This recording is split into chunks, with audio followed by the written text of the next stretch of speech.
Tambah lagi yang menggunakan dinding jenis marble memang susah sangat nak dapat.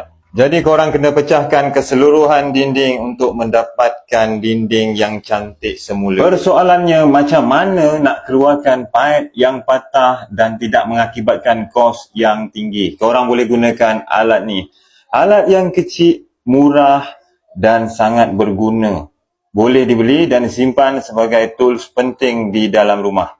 Cara nak guna memang sangat senang. Korang kena masukkan ke dalam lubang di tempat paip yang patah dan kemudian korang kena ketatkan pada skru di bahagian yang atas.